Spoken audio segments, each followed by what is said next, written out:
de Dieta Flexible, Yasmín y Jocelyn. Somos hermanas, asesoras de nutrición y entrenadoras personales. Y hoy quisimos hacer un video con los psicólogos Daniela y José Daniel. Ellos nos contactaron para hablar de un tema súper interesante y que a nosotras nos encanta mucho, principalmente porque lo vivimos y porque nuestro público, en nuestra cuenta de Dieta Flexible, se maneja muchísimo en este tema, que son los trastornos alimenticios. Ellos nos contactaron para hacer un video de este tema, verlos ellos desde su lado profesional y nosotros desde nuestra experiencia y nuestro lado humano, y unir lo mejor de los mundos, pues. Entonces, bueno, chicos, cuéntenos un poquito sobre ustedes y arranquemos con el tema. Bueno, como ellas dijeron, yo soy Daniela y junto a mi esposo, José, hace poco creamos un canal en YouTube llamado Tu Diván Online, en el que publicamos temas de la salud mental desde nuestra experiencia profesional y personal.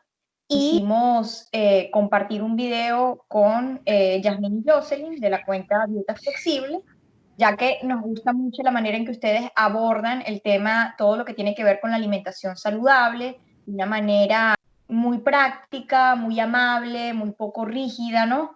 Que invita a tener una relación con la comida bien saludable, y bueno, eso nos llamó la atención.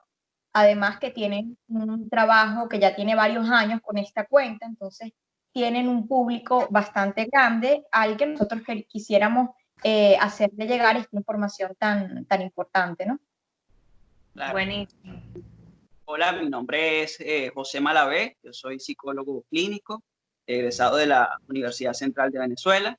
Como menciona Daniela, yo soy su afortunado esposo. Nos encontramos separados porque, bueno, ella justo ahora está en Canadá, yo estoy en Venezuela. Momentáneamente estamos así en la distancia. Como ella comenta, recientemente iniciamos un podcast que se llama Tu Diván Online, y me permito unos minutos comentar que bueno, me ha encantado la experiencia del podcast, me ha encantado cómo tenemos un vínculo con la comunidad en YouTube bastante cercano, y bueno, eso nos motiva a seguir generando contenido. También, como dice Dani, contactamos al equipo de Dieta Flexible, desde hace un tiempo lo seguimos en nuestras cuentas personales, y vemos que tocan temas que uno los encuentra en otros espacios, pero ustedes tienen ese equilibrio, ¿no? Entre cercanía con la persona, flexibilidad, como aparece en su nombre, y también un carácter serio de que lo que están diciendo es algo con contenido. Entonces, ese equilibrio nos gustó. Y bueno, así como con el podcast tengo expectativas, también tengo expectativas con esta conversación, que siento va a fluir, va a ser bastante productiva. Dale, buenísimo, estamos súper emocionadas, de verdad.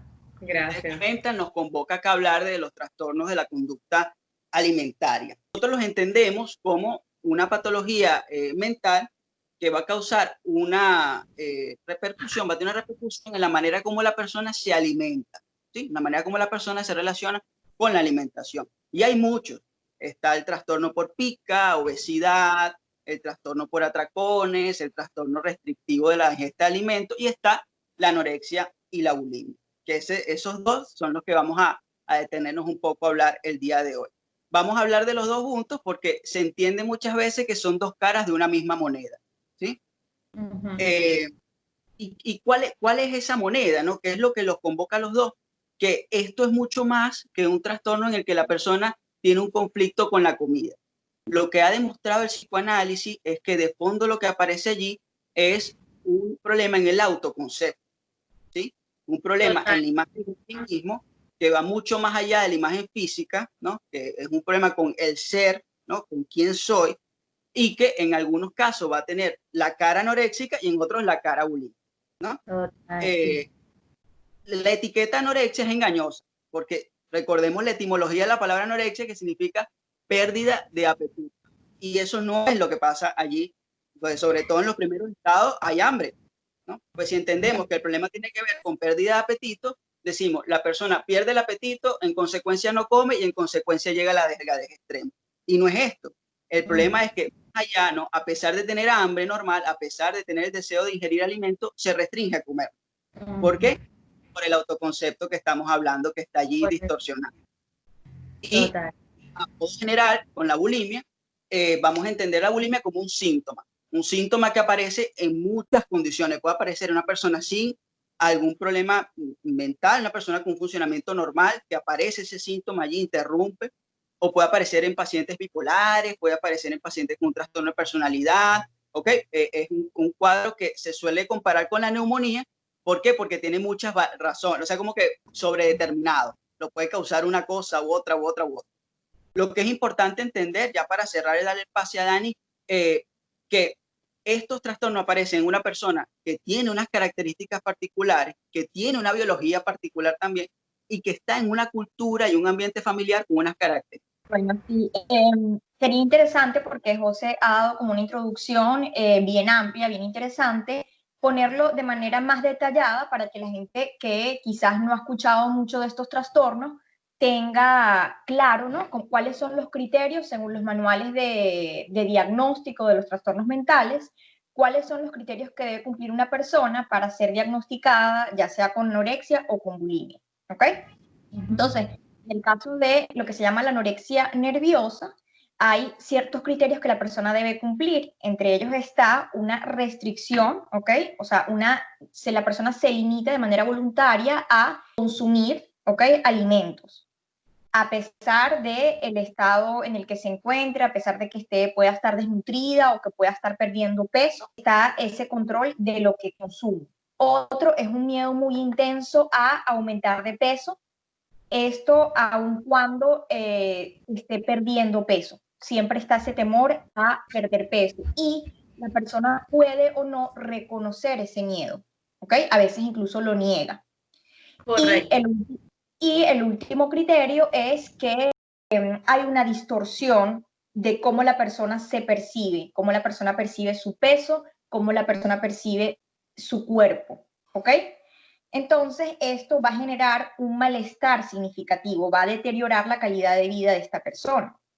Eso por un lado, en modo muy general, ¿no? En lo más superficial, digámoslo así. Y del lado de la bulimia nerviosa, lo que vemos son otros criterios que entre ellos está lo que se llaman los atracones. Pero hay que tener cuidado porque a veces como se hace parte como del lenguaje coloquial, se utilizan las palabras sin saber todo lo que implica eso de un atracón, ¿no? O sea, para que se considere que una persona tiene un atracón, esa persona durante un periodo limitado va a ingerir una cantidad excesiva de comida, ¿ok?, correspondiente a su necesidad, ¿no? O sea, va a consumir más de lo que una persona normal consumiría en un periodo limitado, ¿no? Y luego, además, para que sea un atracón, tiene que la persona sentir que hay un descontrol, que no puede parar en cuanto a la cantidad de lo que come y a lo que está comiendo. Además del atracón, en la persona que sufre de bulimia hay conductas que se llaman compensatorias. Es decir, viene el atracón, siente esa culpa, siente ese descontrol, esa impulsividad y luego quiere hacer algo para compensar o como para reparar eso que se hizo. ¿Y qué se hace esas conductas compensatorias? Bueno, se induce el vómito, uso de laxantes, etc. Entonces, eso tiene que ocurrir por lo menos mínimo una vez por semana durante 3 meses para considerarse que se puede diagnosticar de esta manera. Bueno, está buenísimo porque, o sea, yo creo que el conocimiento también puede ayudar mucho a identificarse y como tú dijiste, se usa mucho la palabra atracón y realmente, o sea, estamos ignorantes a cómo es realmente el tema, ¿no?, psicológicamente. Entonces sí pienso que este es un tema que puede ayudar a mucha gente, por lo menos a identificar sus síntomas. Sí, total. Por ejemplo, yo he leído mucho en nuestra cuenta muchachas que nos dicen, no, tuve un atracón, comí 4 galletas de más. Entonces le digo, cónchale, 4 galletas de más no es considerado un atracón. O sea, tienen tan distorsionada el tema de la restricción que 4 galletas para ellas ya es que se bancaron el paquete. Entonces se autodiagnostican como que tengo trastorno por atracón, o sea, que no está mal que ellas sientan que tal vez hay algo compulsivo, ¿ok? No está mal.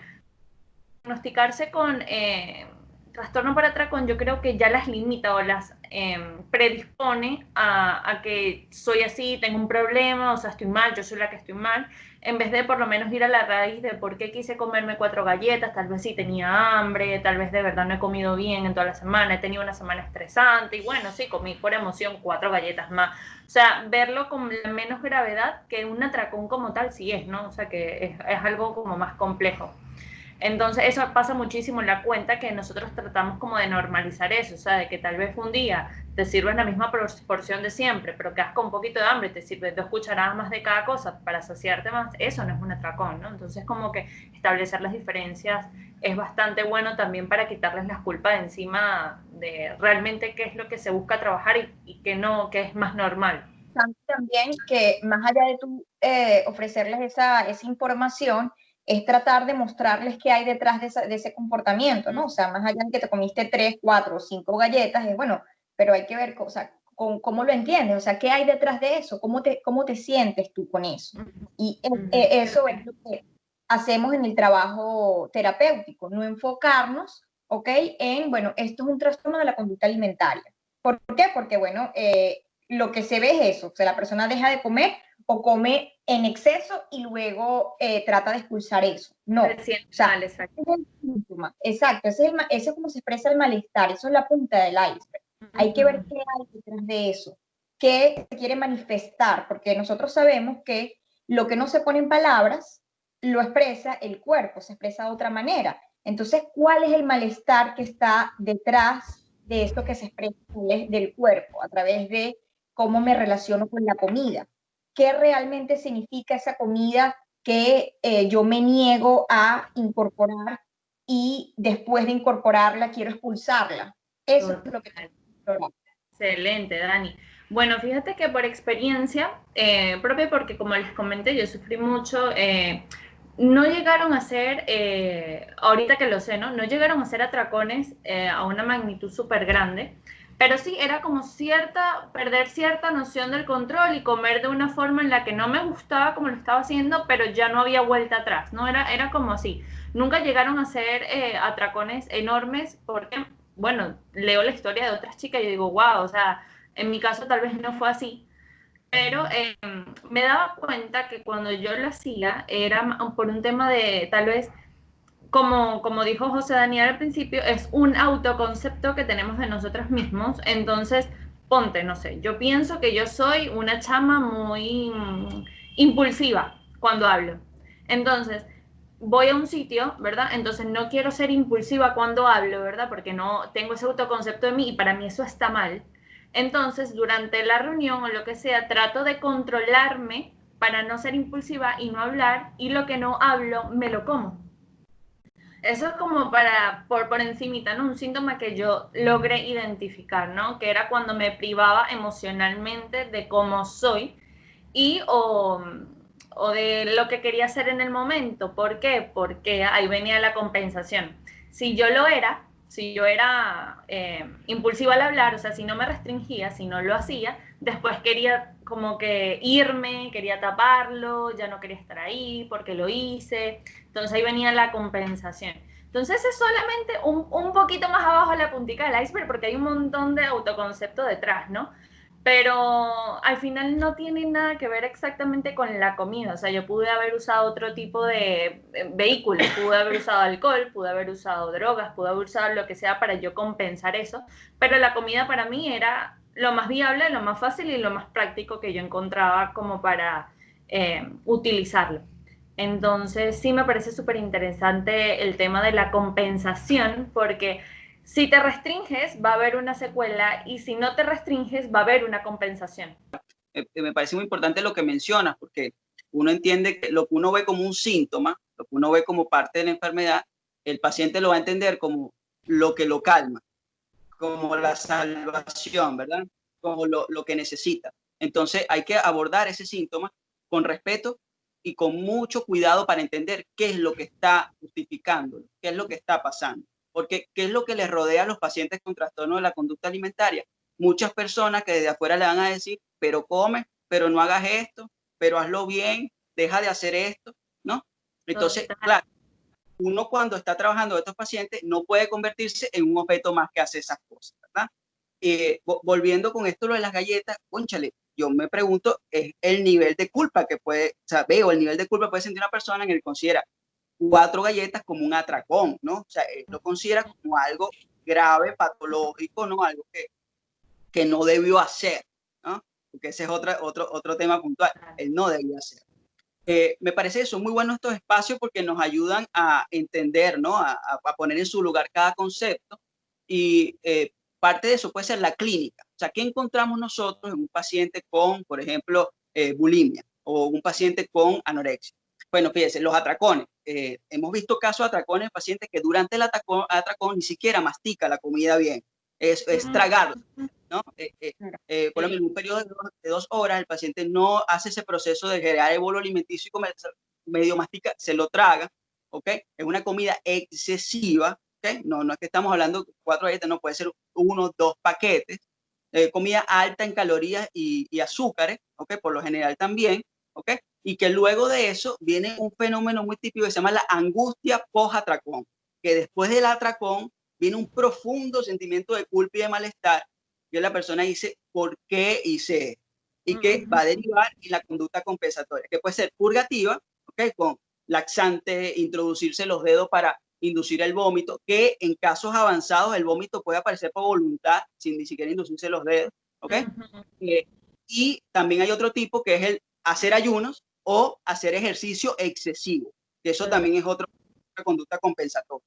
Bueno, yo quería agregar en el caso de la bulimia, ¿no? Cuando está este periodo de los atracones, también la persona que lo padece siente también vergüenza y muchas veces se puede esconder porque o sea, esa persona puede identificar que lo que está haciendo genera vergüenza, que es algo que no va a estar como aceptado por los demás, entonces tiende a esconderse, tiende a aislarse de los demás para que no se den cuenta de estos atracones. Entonces, bueno, otras cosas que podemos ver en las personas que padecen tanto anorexia como bulimia, ¿no?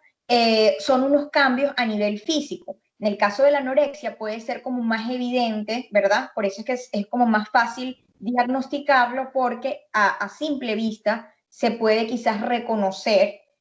¿Por qué? Porque en la anorexia, a diferencia de la bulimia, ¿ok? La persona tiene que tener un peso significativamente menor al peso que le corresponde con su edad. En el caso de los niños o adolescentes que presenten este trastorno, puede que no pierdan el peso, pero que no estén adquiriendo el peso apropiado para su edad, o sea, que no estén aumentando acorde a su desarrollo. ¿Ok? Entonces, en el caso de la anorexia se va a ver evidentemente que hay que su peso no corresponde, está inferior a lo que le corresponde o está desnutrida esa persona.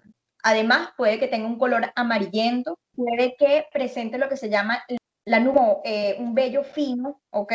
Una aparición de vello que no tenía antes, que es como recubre todo el cuerpo, porque es como una reacción del cuerpo ante esa disminución de nutrientes, digámoslo así. Y hay otras cosas que puede presentar que no son visibles para los otros, pero esa persona va a empezar a darse cuenta que puede presentar, y esto también pasa en la bulimia, la amenorrea, es decir, que no va a tener la menstruación, y en el caso de púberes, se retrasa la aparición de la menarquia. Con anorexia, uno puede encontrar muchas veces que cuando come, por ejemplo, si está comiendo carne, suele picar la carne en pedazos muy pequeños, ordenarlos en el plato, o sea, invierte mucho tiempo en este tipo de conducta, que cuando en el alrededor las personas le pueden hacer comentarios sobre esto, el paciente no comenta o se niega a hablar al respecto. También hay una conducta típica que es guardar pedazos de comida en servilletas o guardarlos dentro de bolsillos, ¿ok? Meterlos en la cartera, repartirlos por la casa. Uno puede encontrar pedazos de comida en macetas, esto. Pueden llevar también comidas altas en azúcares en bolsos o en carteras, ¿ok? Un manejo que pueden tener. Y fíjese que la palabra anorexia está tan errada, ¿no? Que no es que pierde el apetito, porque la comida está muy presente, porque son personas que también pueden elaborar recetas, tienen recetas muy elaboradas, o sea, tener presente, tiene que ver con la comida, ¿ok? Sí, pero... Pues, José, sabes que yo me he dado cuenta, claro, no sé qué tan 100% sea, pero yo me he dado cuenta que la mayoría de las personas, de las mujeres con anorexia y bulimia, bueno, de hombres también, suelen ser o chef o muy aficionados de la cocina, de la comida, les gusta cocinarle a los demás, no sé la relación que tenga, pero sí he notado muchísimo en esto, o sea, que recurren estas personas, ahorita que lo mencionas.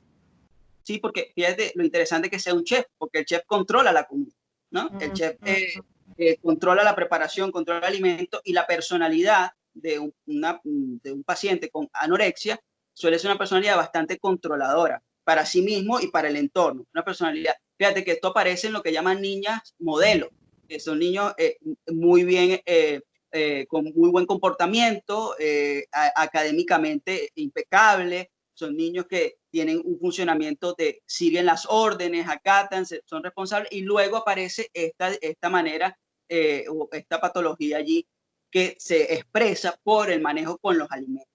¿Ok? Total, total. Sí. Que yo creo que viene de tanta rigidez, ¿no? Que crecen bajo tanta perfección que no se permiten errar. Y cuando erran, se quieren esconder, o por eso vomitan, por eso no lo hacen público, por eso todo ese malestar lo expresan de una forma oculta, y cuando alguien les comenta sobre eso, no lo aceptan porque sería fallar a su identidad de perfección, ¿no? Claro. Y se escucha muchísimo como que ella tan profesional, tan destacada, y tiene ese problema. Ay, horrible, que no, me parece de verdad terrible, porque creo que es como que atacan más el problema de las personas, ¿no? O sea, no, porque no es una cuestión de inteligencia, o sea, si fuese una cuestión de inteligencia, las personas sabríamos el por qué estamos haciendo las cosas, una anoréxica sabría el por qué está haciendo la cosa, pero la realidad es que no tiene ni idea por qué lo hace y no puede detenerse. También claro. las personas que tienen atracones, o sea, ahí está el problema, y por eso es que acuden a profesionales, porque de verdad no están entendiendo el porqué de sus actitudes, saben que les hace mal, que terminan con un profundo malestar, una calidad de vida cada vez empeorando, y si fuese cuestión de inteligencia, crean que todo el mundo quiere salir de ahí. La cosa es que no se entiende ni siquiera el porqué. Y aquí es donde yo les quería preguntar a ustedes, el tema familiar, ¿cómo encaja ahí? Muy buena pregunta. Y antes de eso yo voy a hacer un comentario. Hay un estigma con esta enfermedad.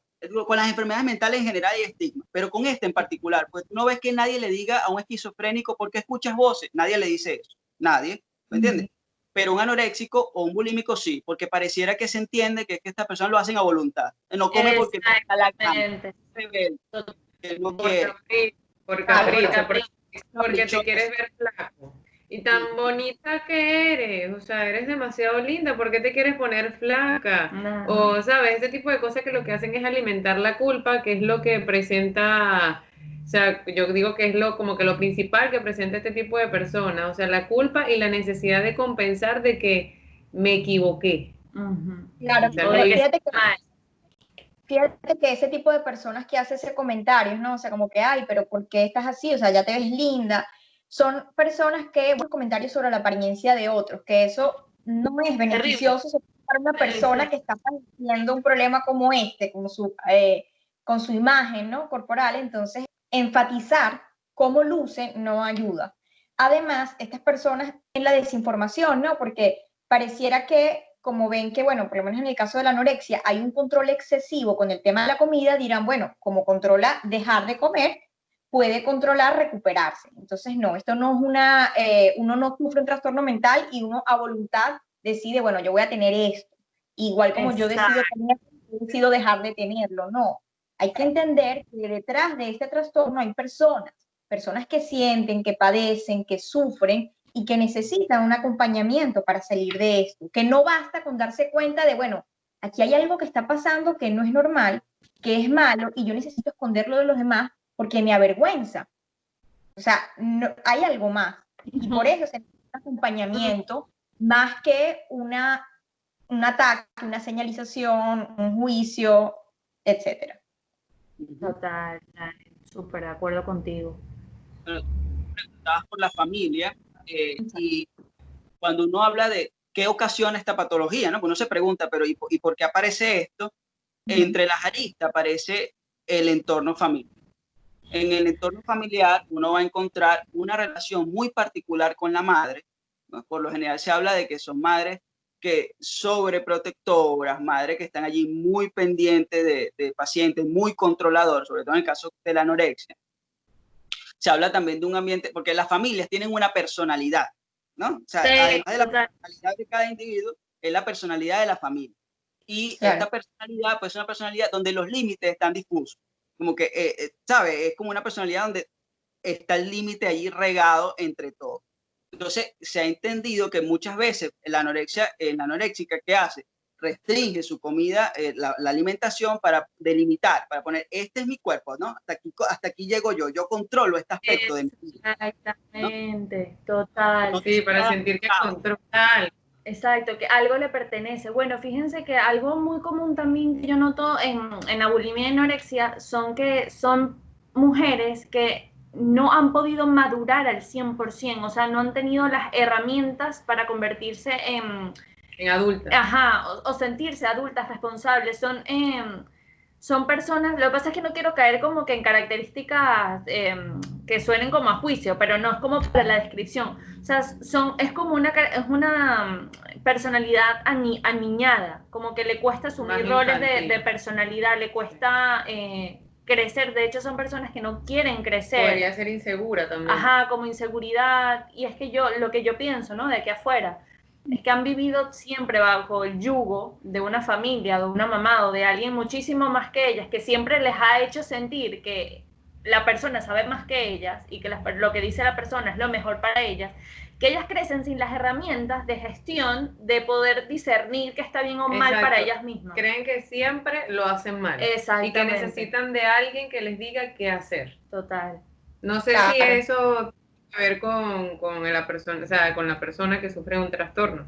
Realmente, si estamos en un ambiente que le dicen no sabes comer, ni siquiera, imagínense. O sea, si no sabe comer, ¿cómo se va a sentir un adulto? Quienes no saben comer son los niños.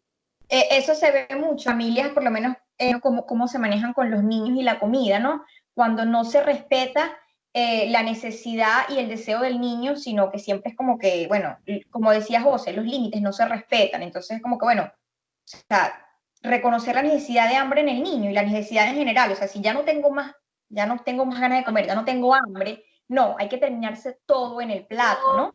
No estás comiendo lo suficiente. Entonces, ¿cómo el otro te va a decir qué es lo suficiente y qué no? Entonces, esa sobreprotección, ese nivel de control, ese nivel de sobreprotección que viene de afuera, ¿ok? Después, la persona que padece ese trastorno no incorporó eso, sino que siempre es de afuera. Entonces, fíjate qué curioso con lo que ustedes dicen, que este tipo de trastorno, ¿cuándo suele aparecer? En el inicio de la adolescencia o en la pubertad. ¿Por qué? ¿Qué pasa en este periodo? Es una etapa que llamamos de crisis. ¿Por qué? Porque hay muchos cambios, hay muchos duelos. ¿Cuál es eso? La transición de la niñez a la adolescencia, a la adultez. Entonces, en esa transición, la persona que pasa por estos trastornos que ustedes dicen que parecieran como más regresivas, como más infantiles, precisamente, ¿cómo se ve una persona, por lo menos padece de anorexia y empieza a perder de peso? De alguna manera vierte, ¿ok? Ese cambio en el cuerpo, en el caso de la mujer, que la hace como femenina, ¿no? O sea, pierde las curvas, pierde los pechos. Entonces, es una manera de mostrar ese conflicto de autonomía, dependencia. Entonces, he crecido en una familia simbiótica, una familia aglutinada, una familia sobreprotectora, y viene esta etapa en la que ya va, dejo de ser niña o niño y voy a empezar a ser adulto. Mi cuerpo se ve de adulto. La gente reacciona a eso. Dice, hace sobre cómo me veo. Exacto. Y yo no me siento preparada, o sea, para enfrentar la vida de adulto. Sí, sí. Total. Porque no solamente es mi cuerpo y cómo me veo yo y cómo me ven los demás, sino también es el comportamiento. Entonces, se espera que para esta persona que está creciendo, que se relacione de manera distinta, ¿no? O sea, empieza más, salga, como decimos de la psicología, de ese ambiente endogámico con la familia a la exogamia, ¿no? Entonces, empiezo a tener relaciones con otras personas más allá de la familia. Entonces, en personas que crecieron en un ambiente tan cerrado, ¿ok?, tan simbiótico, salir de ese mundo genera mucha angustia. Entonces, yo quiero regresar, yo quiero quedarme donde estaba, en mi burbuja, en mi mundo seguro. Algo que yo me he dado cuenta también en las familias donde se desarrollan este tipo de trastornos, es que se han inculcado muchas creencias en cuanto a la personalidad de quien lo padece. como lo que está, o sea, vuelvo a repetir lo que dijo José al principio, el autoconcepto. Por ejemplo, si todo el mundo en la familia es familiar, o sea, le gusta estar rodeado de familia, y la persona que padece el trastorno es una persona un poco más de amigos, por ejemplo, y no tanto de familia, entonces se le tilda como que eres antifamiliar, eres malo. O sea, no puedo creer que seas diferente a nosotros. Mira cómo lo unidos que somos nosotros y mira tú lo antifamiliar que eres. Entonces se empieza a crear, además de todo este concepto que tenemos de que la persona no siente que puede ser adulta, no sé qué, empezamos a ver que tiene un autoconcepto de avergüenza, o sea, que se avergüenza y se culpa, que se cree mala persona, de verdad, por ser distinto a lo que es el entorno familiar. Y ahorita que Yasmín dice eso, no sé si también otra característica de las familias es como una obsesión por la unión familiar. No sé si tiene que ver, ¿no? O sea, o mantener la imagen. Ajá, la imagen, porque realmente no son familias tan unidas. O sea, en el fondo son personas que se ocultan muchas cosas, o sea, hay mucho tabú entre ellos, porque si se dicen las verdades se ofenden. Entonces todo es como que todo es una apariencia. Ajá, una apariencia. Y hay la unión familiar, o sea, la unión familiar es como la característica principal. Sí, es como una aparente preocupación para mantener como un estatus, ¿no? Exactamente. ¿Por qué los padres quieren que la paciente coma? Para sentirse aliviado, para no sentir la culpa de que hay algo mal. Muchas veces se dice de que el que hace un síntoma en la familia es el que está mostrando aquí hay un conflicto. Demasiado, exacto. Y en el fondo quizás si ellos supieran, o sea, a dónde va la mejoría de la persona, quizás no quieran tanto que la persona se mejore inconscientemente en el fondo, ¿no? Porque la mejoría de la persona es que asuma su responsabilidad, sea adulto, independiente, tal vez emprenda su vida y salga de la unión familiar, por ponerte un ejemplo. Entonces, como no conviene, a veces conviene más mantener a la persona enferma. Exacto, entonces es como contradictorio. O sea, sí quiero que comas, pero quiero que te mantengas así con esa personalidad controlable. Exacto. Sí, sí. Bueno, la mente muchas veces funciona en oposición, en contradicción. Y fíjate, si una familia entiende, unos padres y una madre entienden que el amor es ese aglutinamiento, cualquier acto de independencia es vivido como desamor. Pero tú no quieres a la familia, a ti no te gustamos nosotros. No es eso, es que estoy creciendo, ¿no? Exactamente. Pero eso lo ven como una gran traición. O sea, tu crecimiento es una traición a la familia. O sea, por eso es la necesidad de que tú seas la eterna niña perfecta, obediente, buen estudiante. O sea, ¿qué es lo que se le dice? A mí me gustaba como tú eras antes. Cambiaste mucho. Fundamental. Significa me gustaba como eras antes. Me gustaba como eras antes en el sentido de la niña sumisa, disciplinada, obediente, que sigue los mandatos de la familia. Entonces, cuando lo que ustedes decían también era clave. Estas familias en las que es importante la imagen, la reputación, hay que mantener conflictos tapados, como tú dices. ¿Y cómo se tapan los conflictos? Hay que tragarse. No hay que... ¿Qué les decía yo? Lo que no se pone en palabras, lo que no se habla, se expresa, va a haber una vía de escape de esos problemas. Entonces, la persona que va a padecer del trastorno es como el chivo expiatorio de la familia, es el síntoma de la familia. Entonces, todo lo que la familia trata de mantener como, bueno, la familia unida, la familia sana, la familia de reputación, lo malo se pone en la persona que padece. Entonces, todos estamos bien y el problema lo tienen ellas. Y ya va, no. Este problema que tiene la persona que padece, ¿ok? Tiene que ver con algo mucho más profundo que incluso parte del tratamiento es una psicoterapia familiar. Y otra cosa con respecto a las contradicciones que hablaban todos ustedes, es por lo menos, ok, la familia quiere, ok, que la persona que padece trastorno, el hijo, coma, ¿no? Y se recupere. Pero también, aparte que su hijo se recupere, fíjate que en esto de la imagen o la reputación familiar, queda afectado el padre, porque es como que, bueno, ¿qué clase de padre si tu hijo o tu hija está padeciendo de esto? Entonces, esa angustia de los padres y que va a generar aún más presión en la persona, en el hijo o la hija, para que se recupere, y eso sabemos que no va a contribuir a una mejoría. Y la contradicción en la persona que padece el trastorno, ¿por qué? Porque, ok, está el conflicto de, bueno, quiero ser autónomo, pero a la vez me da miedo, ¿ok? O sea, me quiero revelar a través de teniendo un control sobre mi vida, por lo menos sobre mi cuerpo, por lo menos déjame, o sea, con mi cuerpo, con lo que pongo en mi cuerpo y con lo que saco de mi cuerpo, pero a la vez es como, bueno, no quiero separarme tan bruscamente de los padres. Entonces es como una forma indirecta de expresar, bueno, estoy mal. No te lo puedo decir, pero te lo estoy mostrando. ¿Ves? Total, No, sí, no, Ver, eso o sea, está súper revelador. No, de verdad, o sea, yo amo este tema por eso, porque creo que le dan como que una respuesta, ¿no? A porque, o sea, hay un malestar, pero uno no tiene ni idea de dónde viene, o sea, es como que, pero si Hay todo un está nombre bien. a cada cosa, exacto, Sí, como que por entonces, fin. entonces sí, bueno, por ejemplo, en terapia yo asisto todavía como una psicóloga y en la terapia pudimos ver estas cosas, ¿no? Dinámicas familiares que tal vez no coincidían con mi personalidad o como yo era. Entonces se me tildaba de ser mala persona por eso, por simplemente ser diferente, y yo crecí, de verdad crecí toda mi adolescencia, crecí creyendo que yo era mala en ciertas cosas, egoísta, caprichosa, malcriada, y de verdad son etiquetas que al sol de hoy todavía todavía está mi voz, o sea, adulta, formándose, ¿no? Formándome autonomía sin esas etiquetas, que a veces las personas lo pueden decir a la ligera, a veces en forma de chalequeo, como dicen aquí en Venezuela, que yo detesto el chalequeo porque para mí el chalequeo es bullying disfrazado, o sea, y hace el mismo daño. Ay, que tú sí eres malcriada, tú sí eres egoísta, pero se ríen, o sea, como que sí, pero no te lo tomes en serio, la ironía, pero hace muchísimo daño, o sea, por lo menos a mí me hizo mucho daño, y yo fui una persona que tuvo síntomas de trastornos alimenticios.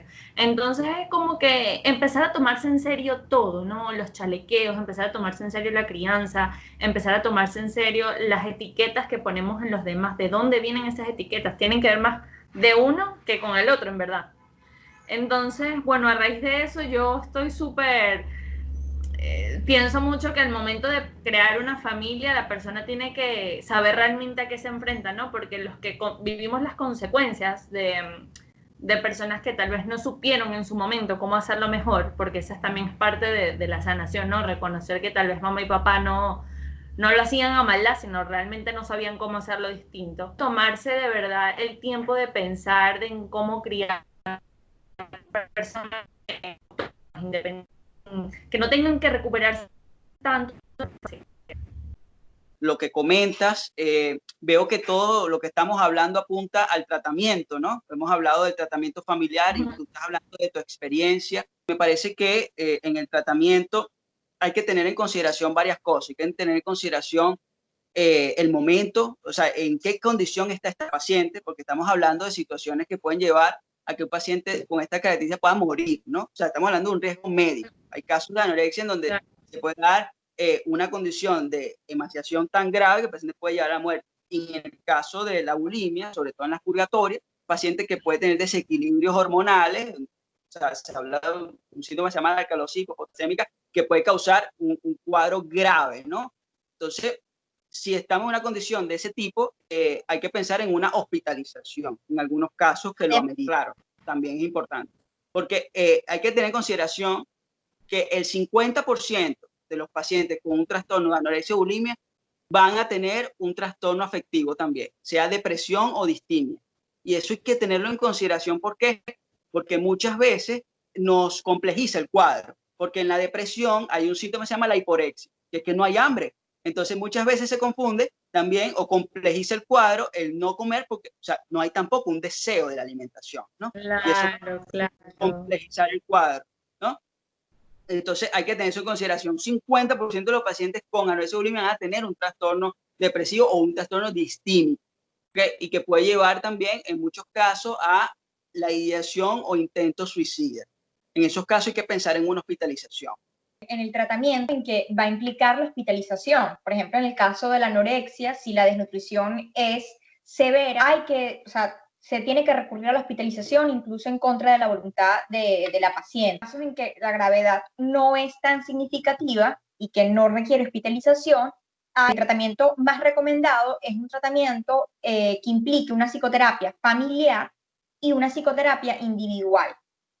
Y la psicoterapia familiar, bueno, por lo que ya hablamos, ¿no? Que la persona que padece el trastorno es como representa el síntoma de la familia. Total. Y la persona que tiene este trastorno pertenece a una familia con ciertas características de dinámica familiar que hay que trabajar como parte del proceso de recuperación de la persona que padece el trastorno.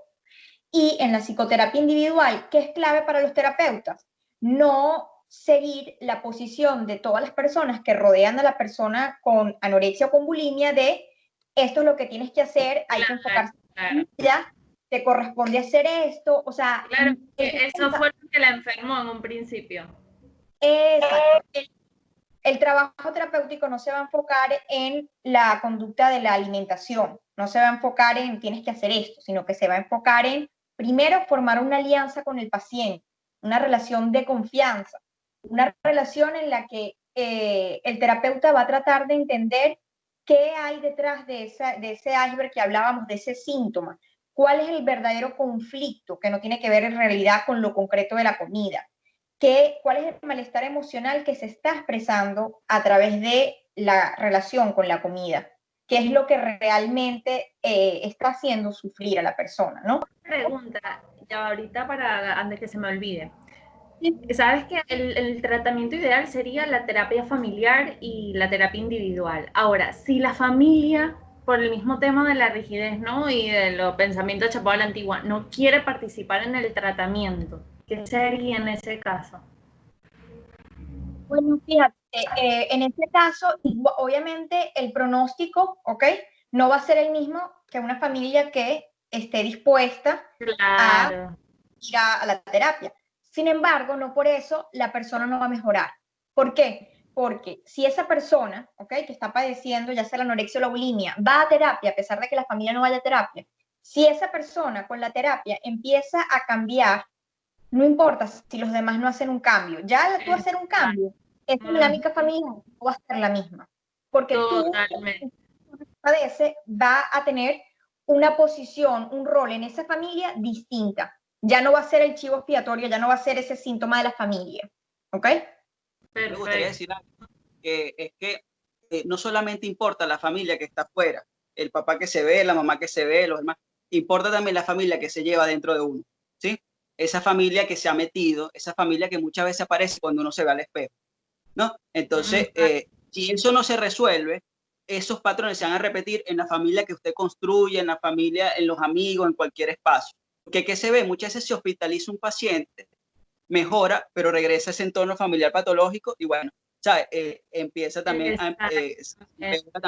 Hay que tratar esa familia que está allí dentro del paciente, ¿no? Y eso a mí me parece que hay que hacerlo con un tratamiento psicoanalítico. Yo respeto mucho las terapias cognitivo-conductuales, me parece que son buenísimas y tienen un fuerte validez científica, logran sus cosas, pero en este caso, si yo me posiciono en una terapia cognitivo-conductual, yo soy alguien más de afuera que le está diciendo a la paciente, sigue este esquema, vamos a hacer esto, compórtate así asado para mejorar.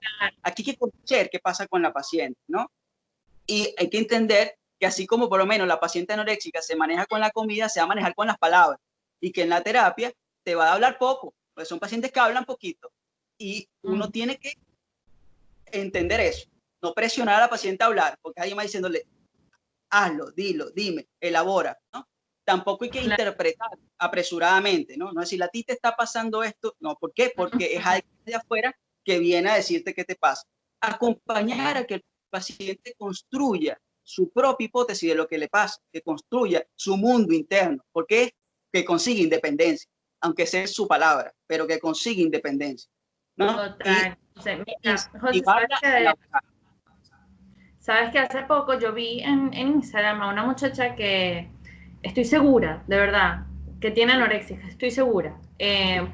Porque la conocí antes, esa no era su contextura, y la veo ahora y veo que ha cambiado muchísimo, como estábamos hablando al principio, Dani, que tienen ciertas características que tú dices, cónchale. Claro, yo veo en los comentarios de la chama un montón de gente agrediéndola de que, chama, estás anoréxica. Obviamente gente ignorante que no sabe cómo abordar esos temas, que es peor, ¿no?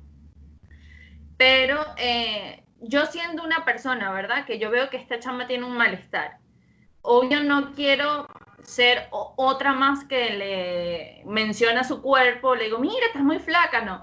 ¿Cómo hay alguna posibilidad de que uno pueda participar en la mejoría de esta paciente sin necesariamente decirle que está enferma? O sea, ¿hay algo que ustedes propongan, servirle a ella de apoyo, preguntarle cómo se siente, sin necesariamente tocar el tema del físico? Muy, muy importante lo que comentas, ¿ok? Sí, porque hemos tocado de una manera indirecta el tema del impacto que tiene el otro, ¿no? Muchas veces sea con el bullying, muchas veces sea con la imprudencia, ¿no? Y vienen los típicos pon de tu parte, vienen los típicos pon ayuda, vienen los típicos quiérete o estás bonita. Entonces, por eso a mí me parece importante este tipo de espacios, porque este tipo de espacios permite desmitificar la enfermedad, permite que se ayude a comprender qué está pasando, ¿ok? Y permite a que uno entienda qué rol va a ocupar. Mira, ¿qué necesita un tipo de este paciente? Este paciente necesita a alguien firme, alguien que esté a su lado, ¿ok? Alguien que escuche, que deje de decirle qué hacer, que escuche. O sea, ¿por qué? Porque si yo te digo a ti, busca ayuda, ustedes lo saben, deja de comer, sabes que, o sea, no come, tú sabes que eso es lo que tienes que hacer. Tú sabes, no, que cónchale, que no tengas un atracón, obviamente tú sabes, pero no puedes evitarlo. Entonces, es crear una relación genuina, una relación importante. Y muchas veces uno ve en consulta que los pacientes con estas patologías llegan por un amigo que le dijo, ¿por qué? Porque tienen un vínculo, le dijo, oye, a mí me parece que debemos buscar ayuda, que eso es importante, debemos buscar ayuda. Involúcrate en el proceso, yo te acompaño, vamos, ¿sí? Me encanta. Vamos a intentar salir de esto, un paso a la vez, un profesional que te acompañe, que te entienda, a ver qué pasa. Y dejar de decirle, come, dejar de decirle, pero está flaca, evidentemente se sabe. Ella tiene un espejo y tiene dos ojos. No es que tiene un juicio de realidad distorsionado, que no. Pero es que está el síntoma. Por eso lo principal es canalizar a que pueda buscar una ayuda con respeto, con cuidado, ¿ok? Generando un vínculo. No es que va a venir una señora que no te conoce en la calle y te va a decir, estás flaca. Y, ay, no me había dado cuenta, señora. Claro, ¿No? O sea, claro. De verdad que nosotros No, apoyamos cero el tema de hablar del físico de la gente y fíjate que en nuestro caso es delicado porque nosotros brindamos asesorías online y en algún momento tenemos que hablar del físico de la persona, ¿no? O sea, claro, nuestro método es súper flexible y todo, pero las personas me decían, mire chicas, no sé, se me ha disminuido la celulitis. Claro, como sabemos que es algo que ella estaba buscando y está trabajando arduamente por eso, de forma lo más sana posible, uno le dice, oye, bien, ¿sabes? Qué bueno, sí, se nota.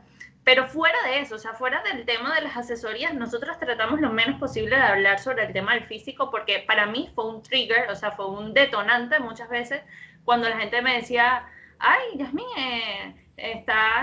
subiste de peso, estás en volumen. Volumen se le llama cuando la gente está queriendo buscar masa muscular. Y realmente yo no estaba en volumen, es que estaba teniendo tantos atracones seguidos que mi cuerpo no podía evitar subir de peso. Entonces, cónchale, que me lo recordaran y que de paso me pusieran que yo es que quería estar en volumen, o sea, es como que no, la estoy pasando malísimo, o sea, no me lo recuerdes, ¿sabes?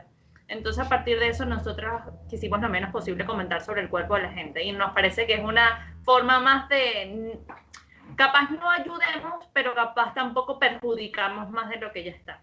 Bueno, yo quiero agregar algo que cuando a algunas de estas personas se les toca el tema, porque lo digo por experiencia, hay una conducta explosiva, o sea, puede ser agresiva. Cuando alguien te dice, pero ¿por qué no sé qué? O ¿por qué no cambias esto? O sea, yo me acuerdo que yo reaccionaba de forma agresiva para luego sentirme culpable nuevamente, porque me decían, por ejemplo, eso, que estaba muy flaca o porque no comía, en especial mi mamá, que cuando vio que yo no estaba comiendo, claro, yo no creo que yo haya llegado a un nivel de anorexia, o sea, que se pueda decir que fue anorexia, o sea, porque no llegué a desnutrirme, pero cuando vi... Pero tenían los síntomas, exacto. Exacto, y cuando vi que no iba a poder tener una anorexia porque no me dejaban, entonces comencé a vomitar porque ya era algo que yo podía hacer a escondidas. Pero me acuerdo que cuando la gente me lo comentaba, o sea, mi actitud era agresiva. Es como un escudo, uno trata de protegerse.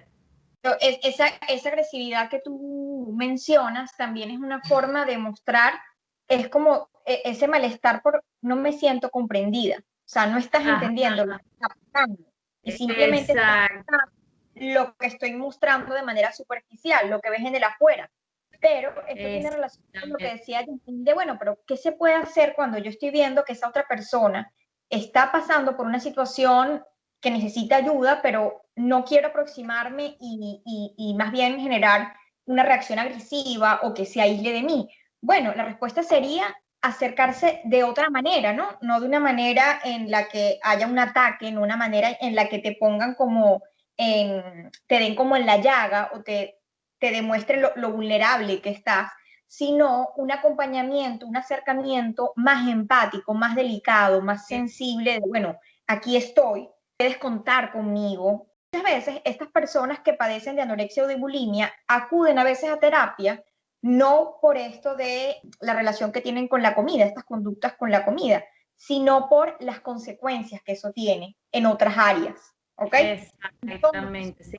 Creo que es abordarlo por ahí, las personas del exterior, no directamente con, bueno, te ves flaca, nada con la apariencia, sino por algo de, bueno, cómo te sientes, que aquí estoy para ti, en una situación de apoyo, no de juzgar, no de decir qué hacer, que es igual en el tratamiento terapéutico, para regresar, porque me quedó una idea de ese punto, es lo que decía José, el terapeuta no le va a decir a la paciente qué hacer con la comida, si tienes que comer, no tienes que comer, un atracón, no. ¿Por qué? Porque hay que darle el espacio, justamente a la paciente, parte de la mejoría es ese conflicto de la autonomía, la dependencia. Entonces, darle espacio a esa autonomía, darle espacio a, bueno, ¿qué está pasando contigo? ¿Cómo tú te sientes? ¿Cuál es tu deseo? ¿Cuál es tu necesidad? Por lo menos a partir de la palabra. Y de ahí eso va a tener una repercusión en la relación que tengas con la comida, cuando entiendas esta otra relación más profunda que tengas con las personas. Lo que decía José de independientemente si la familia acude o no a terapia. ¿Por qué? Porque nosotros en psicología hablamos de dos tipos de realidades, la realidad externa, ¿okay?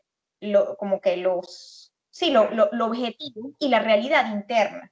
¿Cuál es la realidad interna? La realidad subjetiva, que va a ser diferente para distintos miembros de la misma familia. Entonces, terapia, ¿con qué se trabaja? Con esa realidad interna, con esa realidad subjetiva, no con el papá, mamá externos que todo el mundo conoce, pero son unos padres excelentes. Ellos no mueren, pero ya va, o sea, eso como tú lo ves, yo lo veo distinto. Entonces, por eso, aunque esos padres no vayan a terapia, si tú trabajas esa relación interna que tienes con los padres, que has incorporado, que has tragado, ¿ok? A pesar de que solamente vayas a terapia y no tu familia, eso va a tener un impacto, porque ya tu relación con tus padres va a ser distinta, ¿ok? Entonces, sin duda podríamos concluir que en este tipo de cuadros, a juro, hay que acudir a terapia. O sea, porque, por ejemplo, yo traté de recuperarme sola de la bulimia por muchos años. Traté de yo buscar respuestas en cosas, buscar respuestas en cosas, leyendo posts, viendo videos en YouTube, pero lamentablemente, o sea, no hay nada como el apoyo que te brinda un terapeuta, la escucha, el no juicio, el ayudarte a desaprender creencias, que tal vez tú le dices creencias, así que no, es que esto, entonces la persona te empieza a cuestionar esa creencia y tú dices, berro, sí, o sea, nunca me la había cuestionado y es verdad, no tiene veracidad. Eso sin duda podríamos decir que, o sea, si una persona realmente quisiera salir del trastorno, anorexia o bulimia, sin duda consultar con un psicólogo, yo creo que es la solución, porque se los dice una persona que trató de hacerlo sola y capaz habrá personas que se habrán sanado solas, de verdad que no pongo en duda eso, pero por lo menos a mí no me funcionó, o sea, tuve que necesitar ayuda externa. Pero ¿sabes qué es lo interesante? Que ese deseo tuyo o ese intento de buscar sanar sola es como un intento de tomar las riendas de tu vida, ¿no? Es como, bueno, o sea, es una forma de demostrar que yo sí puedo, que yo estoy creciendo y que yo puedo sola, pero realmente nadie puede solo, ¿no? O sea, siempre necesitamos de otro. Pero qué interesante, ¿no? Porque es un intento tuyo de mostrar, mira, o sea, yo estoy creciendo y yo quiero ser independiente y yo voy a poder ser. Autonomía, sí. Y bueno, sería bueno entender que hay un tipo de terapia que es conveniente, que es esta terapia, que es un acompañamiento, en donde, mira, uno no sabe cuál es el camino que el paciente está escogiendo, pero uno va ahí y uno sabe que lo va a acompañar.